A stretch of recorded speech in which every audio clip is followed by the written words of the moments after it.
परम पूज्य आचार्य भगवान गुरुदेव शिक्षण विद्यासागर जी महामुनिराज की, परम पूज्य आचार्य श्री समय सागर जी महामुनिराज की, 3 कम 9 करोड़ मुनिराजों की, मुनि श्री धर्म सागर जी महाराज की।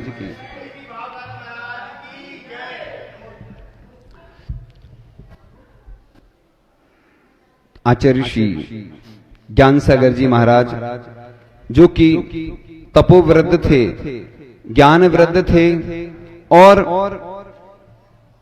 जिनका जन्म 24 अगस्त 1897 में भाद्रपद कृष्ण 11 को हुआ था राणोली में, और उन्होंने ब्रह्मचर्य व्रत 26 जून 1947 को लिया था। हम सिर्फ संक्षेप में चर्चा करेंगे उनके व्यक्तित्व के बारे में, क्योंकि हमारे गुरु नाम गुरु आचार्य श्री ज्ञान सागर जी महाराज क्या थे, इसलिए दुनिया उनसे परिचित हो। वो चर्चित तो थे क्योंकि जो हमारे गुरु नाम गुरु हैं, और 7वीं प्रतिभा उन्होंने 26 जून 1947 को ली थी, आषाढ़ शुक्ल अष्टमी के दिन। इसके बाद क्षुल्लक दीक्षा वैशाख कृष्ण तृतीया यानी 25 अप्रैल 1955 अक्षय तृतीया के दिन ली थी। इसके बाद एलक दीक्षा 1997 में ली आचार्य श्री देशभूषण जी महाराज से। इसके बाद मुनि दीक्षा उनकी 22 जून 1959 आषाढ़ कृष्ण दूज को, और आचार्य पद 7 फरवरी 1969 फाल्गुन वदी पंचमी के दिन। 4 चक्रवर्ती पद 20 अक्टूबर 1972 को नसीराबाद में प्राप्त हुआ था, और आचार्य पद 22 नवंबर 1972 को आचार्य पद का त्याग किया था उन्होंने। समाधि कब हुई थी? तो 1 जून 1973 यानी ज्येष्ठ कृष्ण अमावस्या को इसी शुभ तिथि में उनका 10:50 पर समाधि मरण हुआ था। उनके शिष्य कौन कौन से थे? तो सबसे बड़े शिष्य परम पूज्य आचार्य श्री विद्यासागर जी महाराज, आचार्य कल्प विवेक सागर जी महाराज, और क्षुल्लक विजय सागर, क्षुल्लक आदि सागर, क्षुल्लक स्वरूपानंद जी, इलक सन्मति सागर, क्षुल्लक श्री सुख सागर जी और क्षुल्लक श्री संभव सागर जी आदि थे। और उन्होंने जब देखा कि अन्य धर्म वाले संस्कृत पर अपना कब्जा किए हैं, आज अपन को लगता है उनके बारे में जब सुनाएंगे तो आपको भी रोंगटे खड़े हो जाएंगे। आज जो स्थिति होती ना कि मंदिर पे, वेदी पे, जमीन पे लोग कब्जा कर लेते हैं, स्थितियां बिगड़ती जाती, और कोई भी पद ले लेता तो छोड़ना ही नहीं चाहता, क्योंकि पद से इज्जत मिलती है। लेकिन मैं पद की बुराई नहीं कर रहा हूं, पद लो, अच्छे से काम करो, क्योंकि अपन ने जो पद लिया है तो सेवा के लिए लिया है, चाहे हमारा पद हो चाहे आपका पद हो, कोई भी। तो आज ये होती है कि पद सब ले लेते हैं, घर पे बैठ जाते हैं, काम कोई करता नहीं। लेकिन पूज्य ज्ञान सागर महाराज जी ने जब देखा कि संस्कृत पर किसी जाति विशेष का कब्जा है, वो हम ज्यादा उल्लेख नहीं करते हैं क्योंकि समझ गए किसका है संस्कृत पे, तो बस उन्होंने फिर जब वो बनारस गए, गमछा बेचते थे वो, और कैसे उन्होंने पढ़ाई की। वाकई में आज तो कितनी सुविधाएं होंगी, बच्चे पढ़ते ही नहीं हैं। आज बच्चे इतना पैसा खर्च करते, बाहर पढ़ रहे हैं, क्या कर रहे हैं वो हमें कहानी मालूम है। आप तो जाके देखा करो बच्चों को, क्यों एक आध बार बिना बताए जाना और देखना कि क्या स्थिति है। तो मैंने एक बार देखा इंदौर में, सुबह सुबह से निकल रहा था, एक लड़की स्मोकिंग कर रही थी। अब मैंने पहली बार दृश्य देखा साक्षात, मतलब अन्य चलचित्र में तो देखा है, लेकिन लड़कों को तो देखा है, पुरुषों को देखा, लेकिन देख के मैं दंग रह गया कि बताओ बच्चे क्या करते हैं, बाहर सप्तन व्यसन में लिप्त हो जाते हैं। अपन इतना पैसा खर्च कर रहे हैं, पाप से कमा रहे हैं और ध्यान नहीं दे पा रहे। और ज्ञान सागर महाराज जी गमछा बेचते थे, देखो, और उससे जो राशि आती थी अपने शास्त्र खरीदते थे। कैसी मुसीबत में पढ़ाई की उन्होंने, आप सोचो आज कितनी सुविधाएं हो गई। और उन्होंने संस्कृत ग्रंथ महाकाव्य जयोदय 2 भाग में, वीरोदय सुदर्शनोदय, भद्रोदय, देवोदय, चंपू काव्य, मुनि मनोरंजना सीति मुक्तक काव्य, ऋषि कैसा होता है मुक्तक काव्य, सम्यक्त सार शतक, प्रवचन सार, प्रतिरूपक, शांतिनाथ, पूजन विधान। मैं ये तो बताऊंगा, साथ में संस्मरण भी सुनाता हूं मैं कि ज्ञान सागर जी महाराज, पूज्य ज्ञान सागर जी महाराज के पास एक महिला जाती है, उस बच्चे को कोई रोग हो गया था, तो वो शायद पंडित थे उस समय, प्रतिष्ठाचार्य थे, ज्योतिष का भी ज्ञान था, स्वर विज्ञान का भी ज्ञान था, उनको कई विद्याओं का ज्ञान था। और उन्होंने देखा पहले क्या होता था, पंचकन्याक में जो पात्र आते थे ना, तो कुछ लोग, अब हम ज्यादा स्पष्ट भी नहीं बोल सकते, घर ले जाते थे, मतलब वो बचते थे ना, जो सोने की सलाई होती ना, जिससे नेत्र किए जाता है, चांदी के होते थे। कौन ले जाता था अब ज्यादा हम खुल के नहीं बता सकते, कोई ले जाता था, बस समझ जाओ। फिर उन्होंने कहा ये तो ठीक नहीं है, क्योंकि मंदिर की चीज घर नहीं ले जा सकते अपन। उपयोग तो जैसे कोई अपने अनुष्ठान है तो अपन ले जाएं, जानकारी देके। पुस्तक भी लो ना तो अदत्ता दानम इस्तेयम, हम लोग भी कहीं से पुस्तक लेते हैं तो बता देते हैं। इसलिए कोई भी कार्यक्रम होता तो कमेटी को जानकारी देना पड़ती है, बड़ों को इसलिए बताना पड़ता कि अपन उनसे भावना रखते हैं। क्यों रखते हैं? कि जिससे अच्छा आनंद संपन्न हो। तो बहुत अच्छा उदाहरण आने वाला है, मैं तो सुनाता रहता हूं, क्योंकि मैं तो ब्रांड एम्बेसडर हूं देवसास गुरु का। मुझे कोई पेमेंट नहीं मिलता है। आज तो हर काम पैसे में होता है, बिना पैसे के कोई काम नहीं होता है। तुम भूल जाओ, अब तो जमाना काय का आ गया। इसलिए कार्यक्रम होते हैं ना तो बोली लगाई जाती है, लोग कहते हैं हर चीज में पैसा। तो क्या करें, लोग मानते नहीं। आप आ जाओ, आप निःशुल्क करो सेवा, हमारा आशीर्वाद है, हम आपको इंटरनेशनल बना देंगे। कोई है ऐसा? किसी को टाइम ही नहीं है ना, लोगों के पास टाइम नहीं है, तो अब वो प्रोफेशनल व्यक्ति बुलाने पड़ते हैं। अब जैसे मंदिर में कई जगह द्रव्य खुद धोते हैं लोग, कई जगह पुजारी लगे हैं। क्या करें, अपना जैन धर्म कठिन है, इतनी कौन मेहनत कर रहा है सुबह से उठ के। इसलिए प्रोफेशनल व्यक्ति बुलाने पड़ते हैं। और आगे प्रोफेशनल जमाना आने वाला है, देख लेना, आप लिख लो अभी से, हमें तो मालूम है आगे का, आगे चल के हर काम प्रोफेशनल होने वाला। तो ज्ञान सागर जी महाराज ने, उस महिला ने निवेदन किया, तो उन्होंने शांति धारा प्रतिदिन करते थे, या कब करते थे एकदम से याद नहीं रहता, सुना हुआ संस्मरण है लेकिन थोड़ा थोड़ा याद आता है। उस बच्चे के लिए वो शांति धारा करते थे। मतलब अभी तो शांति धारा बहुत प्रचलन में आ गई, पहले इतना प्रचलन नहीं था शांति धारा का। और अब तो शांति धारा दिवस आने वाला है, शांतिनाथ भगवान का मोक्ष कल्याण आदि जो त्रय कल्याणक। तो इस प्रकार से, और वो बच्चा ठीक हो गया, वो गंदोदक खुद देते थे, गंदोदक लगाते थे शायद, तो वो ठीक हो गया बच्चा। सोचो आप, वो प्रतिष्ठाचार्य थे। देखो साधु की कृपा। आचार्य श्री देशभूषण जी महाराज जा रहे थे रास्ते में, और एक अन्य जाति का व्यक्ति था। उसने कहा, वो शाकाहारी तो नहीं थे, इतना समझ जाओगे आप कौन थे। तो उन्होंने कहा, आप पहुंचे हुए संत हैं, आपके पास बहुत सारी रिद्धि सिद्धि हैं। हमारे लड़के को सर्प ने काट खाया, उनने जैसे ही 9 बार नमो कारण पढ़ा और जल उसके ऊपर डाला, वो लड़का खड़ा हो गया।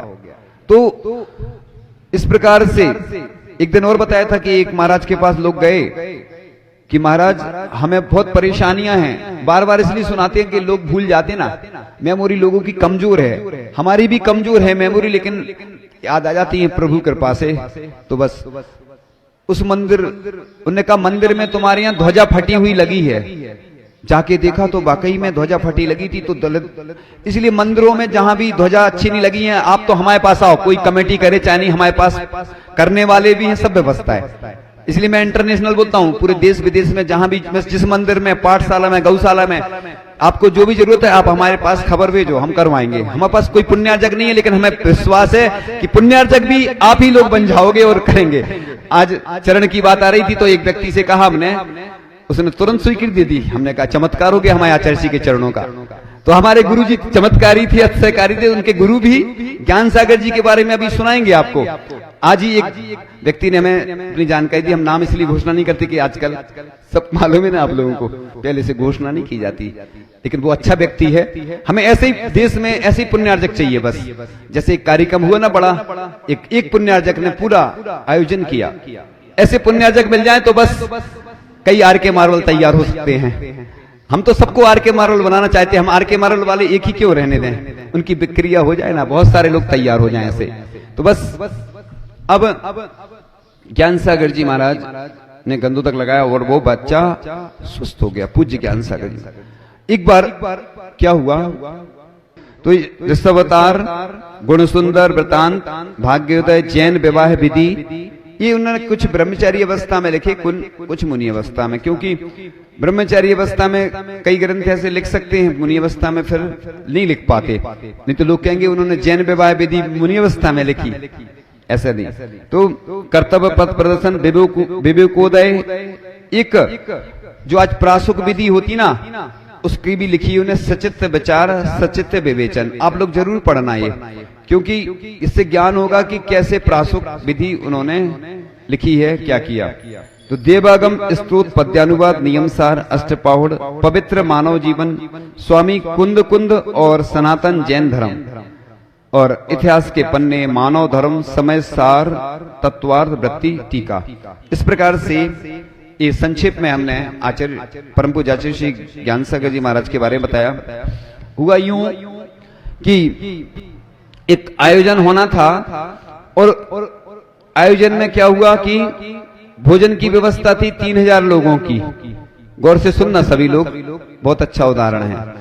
कोई कार्यक्रम हो रहा था, विधान आदि, और मुनि अवस्था में थे शायद वो, या आचार्य अवस्था में रहे होंगे। तो लोग घबराते हैं, कमेटी वाले क्या है घबरा जाते, कैसे होगी व्यवस्था। लेकिन उनको मालूम नहीं है कि जो संत होते हैं ना, उनके पास भी बहुत सारी ऐसी चीजें होती हैं।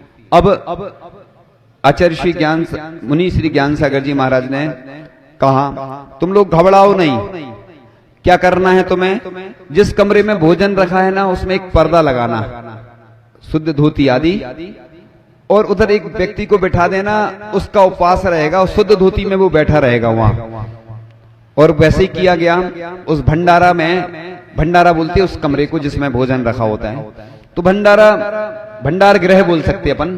भंडार गृह में वो व्यक्ति बैठ गया उपवास करके, और धोती लगा दी गई, और आज मुनि श्री ज्ञान सागर जी महाराज ने जैसा कहा था वैसा ही उन लोगों ने किया, और उस उनके आशीर्वाद के प्रभाव से ऐसा अतिशय चमत्कार हुआ कि 3000 लोगों का भोजन लगभग 10,000 से ऊपर लोगों ने कर लिया, और भोजन समाप्त नहीं हुआ। ऐसे गुरु नाम गुरु आचार्य श्री ज्ञान सागर जी महाराज हमारे थे कि जब कोई जाता था शिकायत करने, क्योंकि लोगों की आदत रहती है ना, तो बस शिकायत करने जाते थे लोग, तो बस ये विद्यासागर जी ऐसा करते हैं वैसा करते हैं। तो उन्होंने बहुत अच्छी बात कही थी।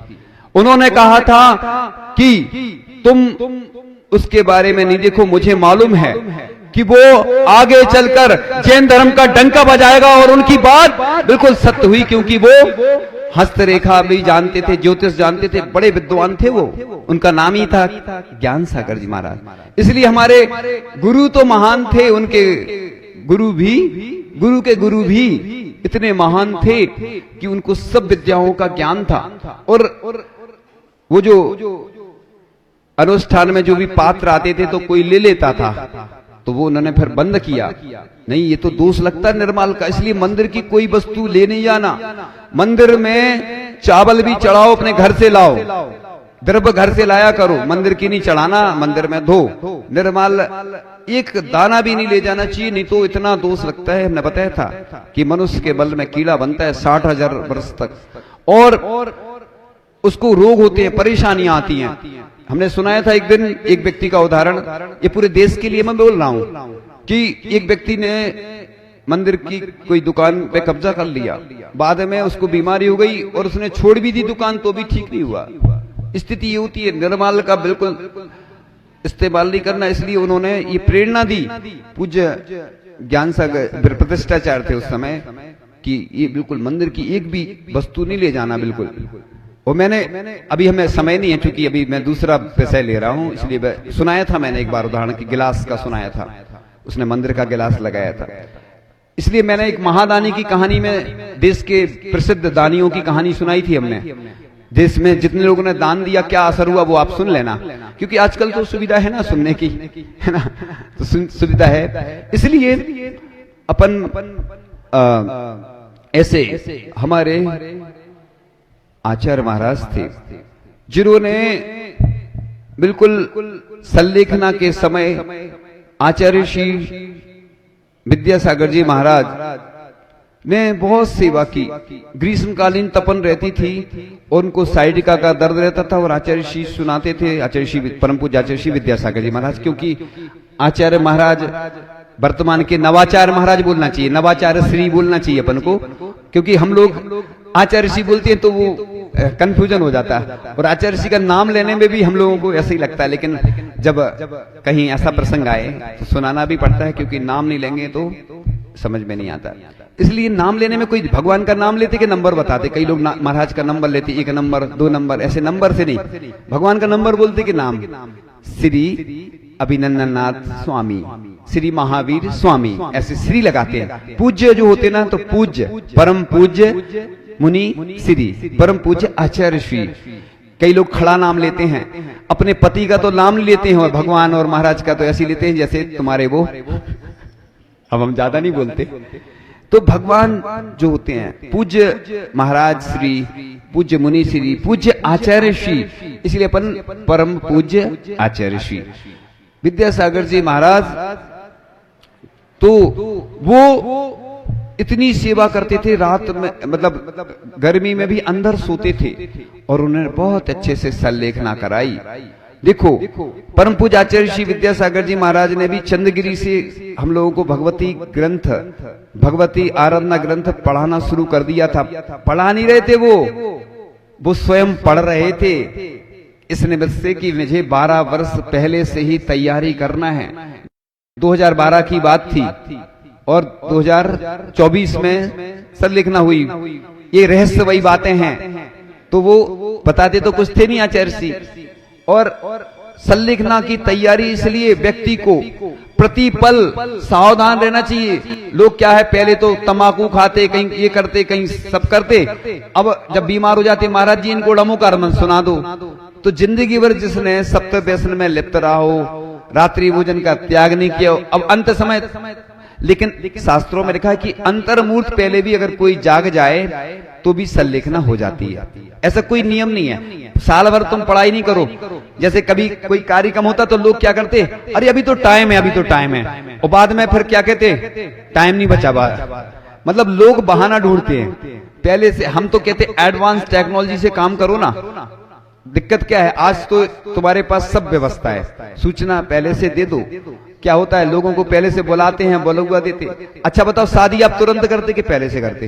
मैरिज एनिवर्सरी हो, बर्थडे हो, कार्ड छपवाते हैं। देखो, चाहे धार्मिक आयोजन हो चाहे व्यक्तिगत, पहले से ही सब तैयारी होती है। लोग आलसी हैं, बहाना बनाते हैं। धार्मिक कार्यक्रम में तो और बहाना बनाते, क्योंकि इधर तो कोई कहेगा नहीं, तुम किसी की शादी में नहीं जाओगे, बर्थडे में तो वो बुरा मान जाएगा। इधर भगवान थोड़ी बुरा मानने वाले। लेकिन मैं तो कहता हूं कि अपन को और पहले से पहुंचना चाहिए। मुझे याद आ रहा है, रामटेक में मैं आचार्य श्री की कक्षा लगती थी, तो मैं बाद में जाता था तो मुझे अच्छा सही लगता था, क्योंकि सब महाराज अपने अपने जगह बैठ जाते, फिर इधर उधर है ना भटकना पड़ता है।